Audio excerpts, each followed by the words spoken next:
Hola, bienvenidos y bienvenidas nuevamente en este camino de estos encuentros en lo que buscamos encontrarnos y descubrir el rostro de Dios, dejándonos sorprender por este Dios de la vida, por este Dios creador. Y lo hacemos poniendo en nuestro corazón las palabras de ese Salmo 27, en lo que el salmista escribe: Señor, cuando dijiste, busquen mi rostro, mi corazón te respondió, tu rostro, Señor, buscaré. No escondas de mí tu rostro. En el encuentro anterior hemos contemplado el rostro del Dios creador.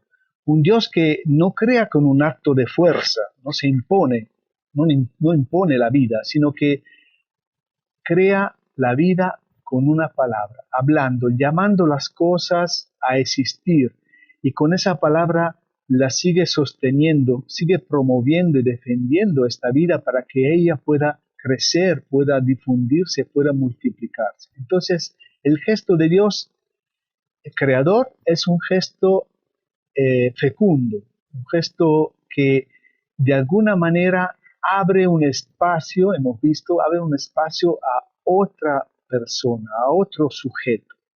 Es decir, Dios no quiso tener mascotitas entrenadas, sino quiso tener al frente personas, quiso tener al frente sujetos que fueran únicos, que fueran originales, que fueran otro de Él. Esa es la gran sorpresa de Dios. Dios crea dejando un espacio a otra persona, a otros sujetos. Y otro aspecto, sin embargo, de esta semejanza que tenemos con Dios es que, igual que Él, también hablamos. Claro, hablamos, pero nuestro hablar siempre es un hablar originado. Este varón que no había dicho nada, cuando Dios lo puso en el jardín, entre todas las flores, las plantas, cuando le presentó los animales, claro, él le pone los nombres, denomina, designa nombre, pero no está hablando. Recién ahora, ante esa presencia silenciosa de la mujer, habla. Pero ¿cómo habla? ¿Cómo habla ese Adán? Por supuesto, dice,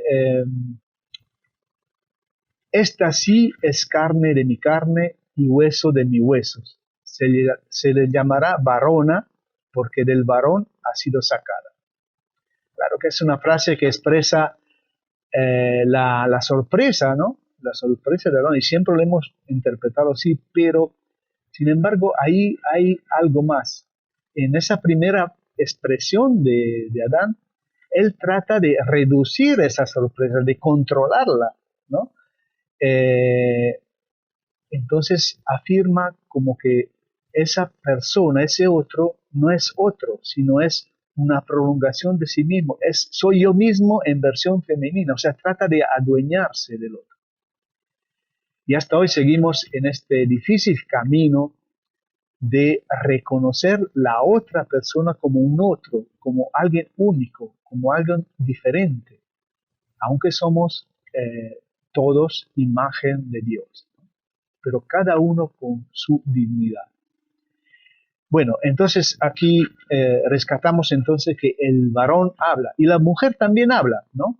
Siempre en una forma segunda, o sea, respondiendo. En ese caso, para la mujer es respondiendo a las insinuaciones, a las preguntas de la serpiente. Estamos en el capítulo 3 de Génesis. La serpiente era más astuta que cualquiera de los animales del campo que el Señor Dios había hecho. Y dijo a la mujer, ¿es cierto que Dios le ha dicho, no comerán de ningún árbol del huerto? Y aquí la mujer toma la palabra. La mujer respondió, del fruto de los árboles del huerto podemos comer, pero del fruto del árbol que está en medio del huerto, Dios nos ha dicho, no comerán de él, ni lo tocarán, para que no mueran. Entonces, las preguntas son un pedido para que el otro responda, para que el otro se manifieste, para que el otro conteste, para que hable. Dios habla y este es un acto originario, pero también hace hablar. Esa es un poco la sorpresa. No solamente Dios quiere hablar y quiere ser escuchado, sino también quiere escucharnos, nos da la palabra, nos dice, bueno, ahora habla tú, yo te escucho. A ver, o sea, como que nos pone como interlocutores suyos, es decir, sujetos que están frente a él y tienen una palabra. Eso es muy importante y muy sorprendente también.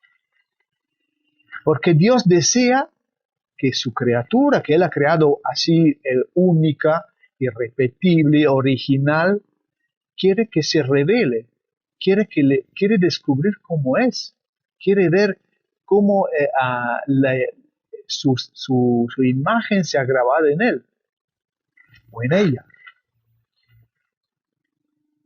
Tenemos metida en la cabeza un prejuicio sobre Dios, que siempre un prejuicio que en la Biblia es la serpiente que insinúa, ¿no? Pero está muy metido, muy escondido también, a veces no nos damos cuenta de eso. Porque tenemos la idea de que Dios es un Dios que prohíbe, un Dios que crea a todos y todas y que establece que las cosas tienen que ir así y así y no se discute, ¿no? No tiene que explicarle a nadie, o peor, es el que se reserva para sí las cosas mejores, ¿no? De ese fruto no puedes comer, eso es para Dios. Entonces, no es así, ¿no? No es así, Dios ha puesto todo en las manos de los seres humanos. Pero hay esa idea que Dios nos tiene de alguna manera sometidos, ¿no? Dios ha creado entonces seres únicos y por eso cada vez que nace un ser humano, Dios tiene que conocerlo, tiene que escucharlo, tiene que provocarlo para que se revele. Es como, pasa lo mismo que con un papá o una mamá, cuando nace un hijo, no saben cómo va a ser, tiene que ir descubriendo, tiene que ir conociendo, y a veces le parece haberlo entendido, pero no es así, y hay momentos en que no se entiende, y hay momentos que, pero este es mi hijo, ¿no? Y así lo van, todo un camino en el que los padres van reconociendo y admirando la revelación de sus hijos. Y lo mismo pasa por Dios. Cuando nosotros queremos ponernos encima de alguien, cuando nosotros queremos disminuirlo, lo que hacemos, lo que le decimos es, se suele decir, te conozco bacalao, aunque venga disfrazado. Es decir, yo te conozco, yo soy tu papá, yo soy tu esposo, yo soy tu esposa, yo soy tu amigo, yo sé cómo eres, yo ya te conozco, no me vas a sorprender. Y entonces pensamos que también Dios hace lo mismo. O sea, que Él ya nos conoce y ya no podemos sorprenderlo.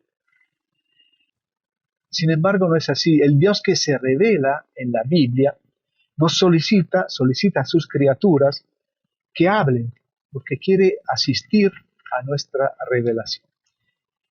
Y Dios provoca a sus criaturas para que hablen con preguntas, preguntas que no son retóricas. O sea, de verdad Él quiere escucharnos, Él quiere ver cómo respondemos, Él quiere conocernos. Y aquí entonces una sorpresa más ante este Dios de la Biblia. A Él no le interesa tanto hablar, ser escuchado, sino también, o mejor dicho, no le interesa solamente hablar y ser escuchado, sino también le interesa escuchar, dejarnos hablar, darnos la palabra. Y sobre todo escucharnos cuando estamos hablando de Él. No tanto porque, a ver cómo, qué dicen de mí, a ver si hablan bien o hablan mal, entonces yo voy a corregir. No tanto en ese sentido, sino en el sentido que su preocupación es cómo si hablamos bien de la vida, si hablamos bien de Dios, de su obra creadora. Porque si hablamos bien, si bendecimos, entonces viviremos bien y haremos vivir bien los demás y la vida irá creciendo. Esa es la preocupación de Dios. No es tanto que quiere escucharnos para ver si hemos aprendido la lección o si lo respetamos. Su preocupación es la vida.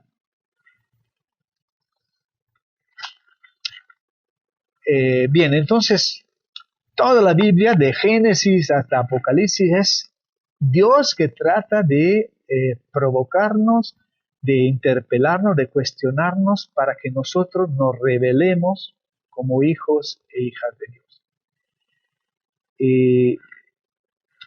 Hay un profeta, el último profeta del Primer Testamento o del Antiguo Testamento, el último se llama Malaquía, en la que encontramos una página muy interesante sobre esa temática. Malaquía le está diciendo al pueblo: ustedes hablan y piensan cosas de Dios que no son. Le dice, ustedes piensan así de Dios. Y como no es una cosa muy buena, la gente le contesta diciéndole, no, nosotros pensamos eso de Dios. ¿Cuándo? ¿Cómo? Y él le va diciendo, mira, cada vez que estás pensando en eso, o estás haciendo eso, estás pensando mal de Dios. Cada vez que dices esto, estás pensando mal de Dios. Y entonces hay un, digamos, escondido, ahí metido bien en el rincón oscuro de nuestro corazón, ese pensar mal de Dios. Es casi una cosa inconsciente. Y en el fondo este pensar mal de Dios arranca de un resentimiento que tenemos con Dios. Un resentimiento porque Dios no es como nosotros quisiéramos que fuera. Finalmente es eso, lo que causa un resentimiento con Dios. Lo que causa ese hablar mal. Justamente es eso lo que le encara a Dios por la boca del profeta Malaquía al pueblo, es decir, le revela su resentimiento. Estamos en el capítulo 3 al versículo 13. Las palabras de ustedes han sido duras contra mí. Se han hablado mal de mí, dice el Señor. Pero dicen, ¿qué hemos hablado contra ti? Ustedes han dicho, en vano es servir a Dios. ¿Qué provecho hay que guardemos sus ordenanzas, en que andemos de duelo delante del Señor de los ejércitos? Por eso ahora llamamos bienaventurados a los soberbios. No solo prosperan los que hacen el mal, sino que también ponen a prueba a Dios y escapan sin ser castigados. Hoy también muchos cristianos, muchos creyentes dicen así un poco escandalizados, o sea, viene la pandemia, viene el COVID-19 y todos nos enfermamos, nosotros también, los creyentes, los cristianos, nosotros que hemos ido a la catequesis, hemos hecho la confirmación, todos los días nos hemos levantado para ir a la misa o para ir a la jornada, hemos colaborado con el bingo parroquial, a nosotros también nos enfermamos. Entonces, ¿cuál es la ventaja de ser creyentes? ¿Cuál es la ventaja de creer en Dios? ¿Para qué? Si no tenemos privilegios. Al contrario, nos está pasando lo mismo. Nos enfermamos, morimos. Entonces, esos dicen, si Dios no tiene nada que ver con eso, ¿para qué? ¿Para qué tanto esfuerzo? ¿Cuál es la ventaja? ¿En qué nos beneficia ser creyente? Observar todos los mandamientos. Y aquí estamos entonces al final del libro de Malaquía, donde ya él le había elencado todas las cosas, todos los malos pensamientos que tenían sobre Dios. Y entonces, así aquí viene el desenlace, al versículo 16. Entonces los que temían al Señor se hablaron unos a otros. Y, escuchen eso, y el Señor prestó atención y escuchó. O sea, se reúnen un grupito para hablar y el Señor se acerca a escuchar. Y fue escrito delante de él, delante de Dios, un libro memorial. En una situación de hablar mal de Dios, hay un grupito de justos, de personas, hombres y mujeres buenas, que se reúne para hablar de qué? Para hablar de Dios y de su bondad, para hacer memoria, para recordar cómo el amor de Dios siempre ha estado presente, para recordar los actos, las acciones salvíficas de Dios.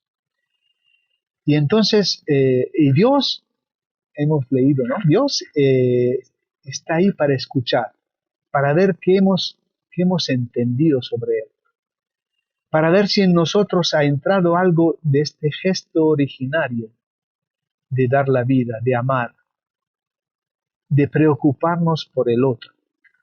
Vamos a concluir este encuentro con un elemento más, un último, que saco de la oración, de la gran oración que Jesús hace en el capítulo 17 del Evangelio de Juan, cuando Él confía a sus amigos, sus discípulos, sus discípulas, al Padre. Y estamos en la víspera de su pasión, entonces, y Jesús reza con estas palabras. No rezo solo por estos, sino también por los que creerán por su palabra. Es decir, Jesús da la palabra, hace hablar. No dice, no rezo solo por estos y por los que creerán en mí por medio de mi mensaje exactamente y fidedignamente repetido por estos. No, no dice así. Dice, creerán por los que creerán por su palabra.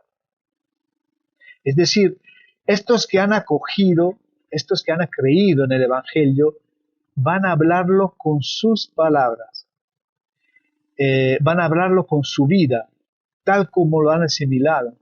Entonces, no es igual, no puede ser lo mismo en la palabra, el Evangelio, dicho por Juan o dicho por María, ¿no?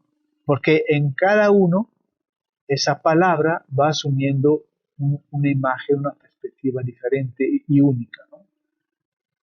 Entonces Jesús, eso es algo grande, ¿no? Jesús confía en nuestras palabras. Y esta característica de Dios nos plantea un cuestionamiento, unas preguntas en dos vertientes. Por un lado, mi palabra es una palabra que da palabra, es decir, aceptamos como Dios ponernos en la admiración, en el respeto del otro, para que se nos revele. Y por el otro lado, nuestra palabra es una palabra que dice bien de la vida, que dice bien de Dios, que bendice a Dios. Nos quedamos reflexionando con estas preguntas. Hasta la próxima.